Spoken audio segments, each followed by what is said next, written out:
Good day, ladies and gentlemen. Happy New Year po. Happy 2025 po sa inyong lahat. And I wish you all the best this 2025, mga kaibigan. At dalangin ko sa inyong lahat po, ladies and gentlemen, na pagpalain po kayo ng Panginoong Diyos ngayong taong 2025. Bumuhos sa inyong lahat ang biyaya ngayong 2025 na to. Biyaya ng kalusugan, biyaya ng maganda at mabuting relasyon, and at the same time, biyaya po ng mga material na pangangailangan ninyo. Dalangin ko po, nakatagpuin po ng Lord ang inyong mga pangangailangan sa araw-araw. And at the same time, ladies and gentlemen, year 2025, maraming salamat po sa lahat ng mga nag-subscribe sa atin for the whole year.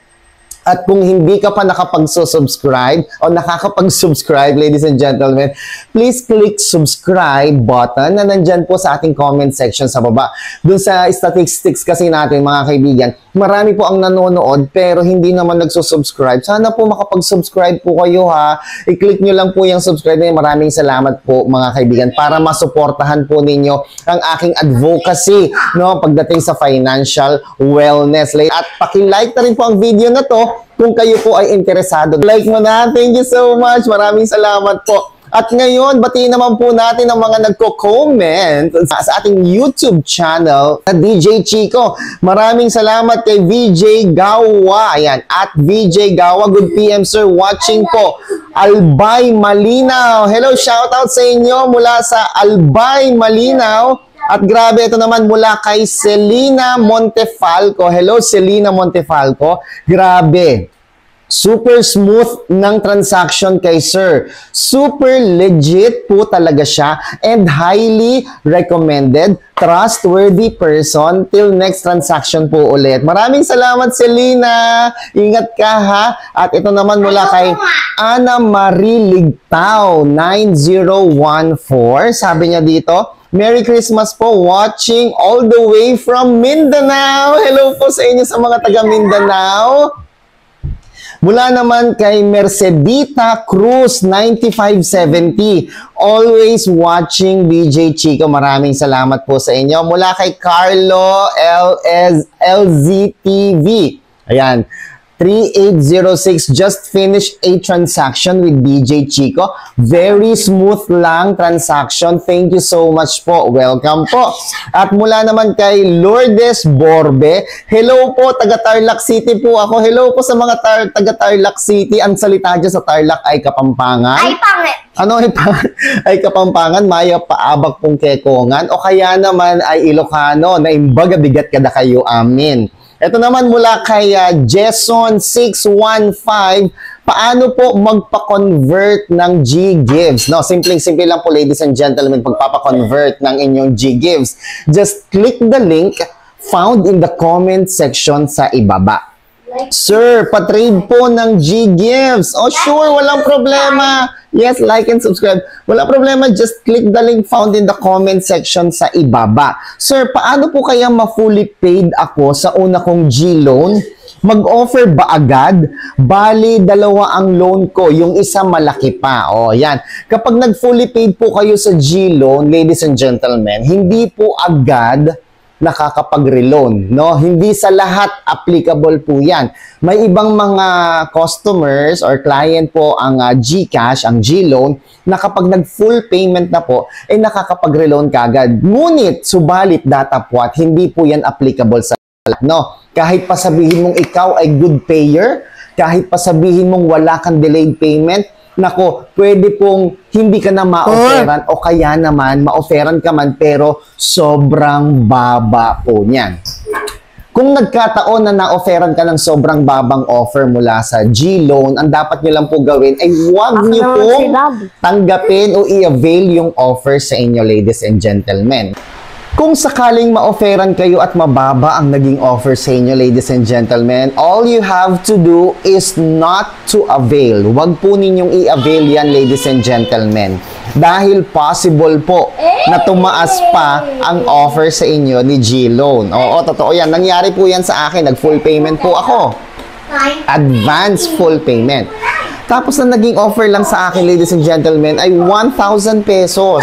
Alam niyo po ba, ang ginawa po natin, makalipas ang 1 linggo o halos 2 linggo na, nagkaroon ng increase sa ating offer from 1,000 pesos, naging 10,000 pesos po yan. So, malaking tulong po yon. Yung wag ninyo munang i-avail dahil possible po na magkaroon pa ng increase. Wala naman kay Popoy Bugs 358. Paano po, sir? Nako, simple lang po ang pag-avail ng ating GLoan cash conversion, ladies and gentlemen. I-avail nyo po yan. Paano? Just click the link found in the comment section sa ibaba. Sir, paano po kaya? Paano po kaya? Kasi due date ko na ngayon sa GGives ko. Kaso hindi pa nagre-reflect sa account ko. Nagbayad po ako sa partners nila.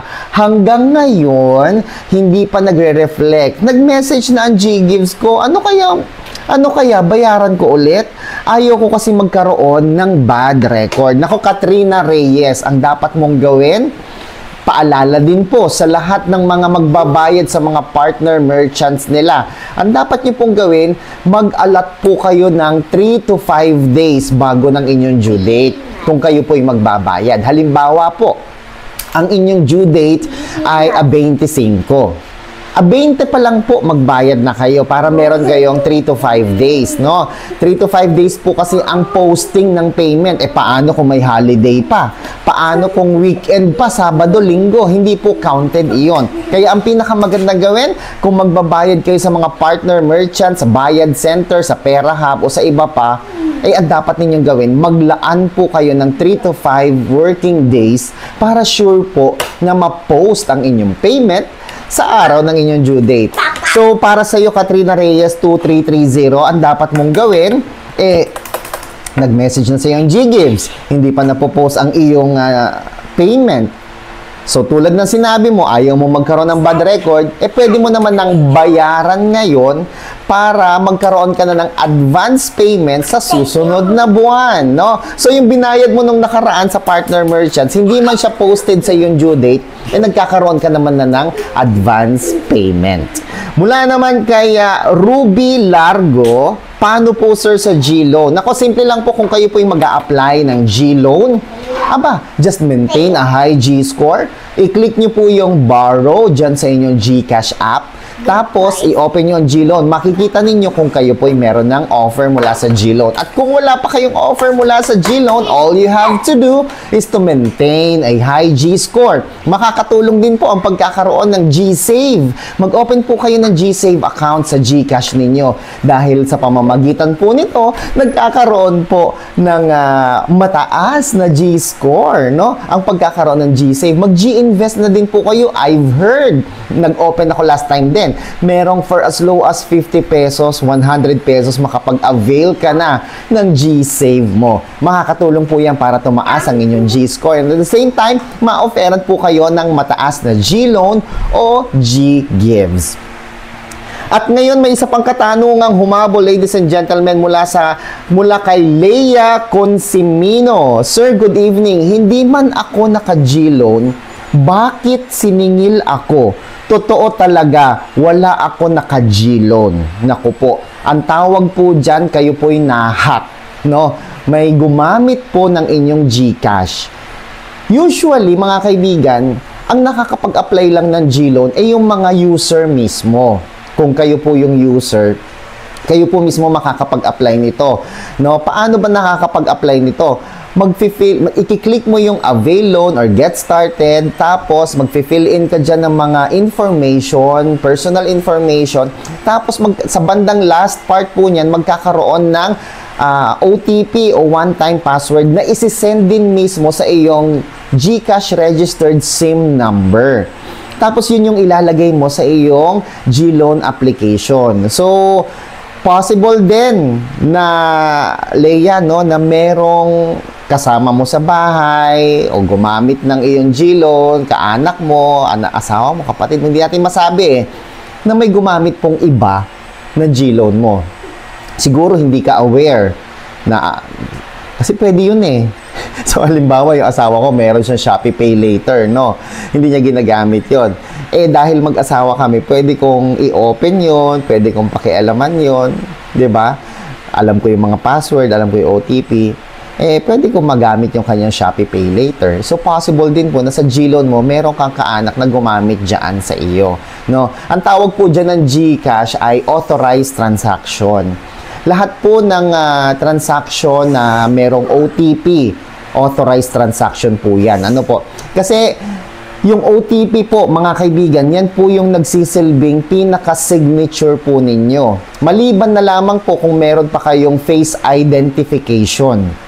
Karamihan po sa mga loan application ngayon, lalo na sa GLoan, if I'm not mistaken, ladies and gentlemen, meron na rin silang face recognition kung saan, bukod sa OTP, ay magkakaroon pa po ng face identification para malaman talaga na sa inyo po ang application na ito. Kasi pwedeng ang iba pwedeng anak mo, kaibigan mo, asawa mo, di ba? Or kasama mo sa bahay na alam ang password ng iyong GCash. Kaya makakatulong po, ladies and gentlemen, na i-enable po ninyo ang mga biometrics at face ID, yung fingerprint o kaya face ID para talagang kayo lamang po ang pwedeng gumamit. Kapag fingerprint po kasi, halimbawa natutulog kayo, pwede pong yung asawa ninyo, anak ninyo, yung kasama ninyo sa bahay, kuhanin lang yung daliri ninyo, tapos idikit lang doon, no? Igaganon lang nila habang natutulog kang ganyan, no? Ididikit lang. Di-approve na yung loan.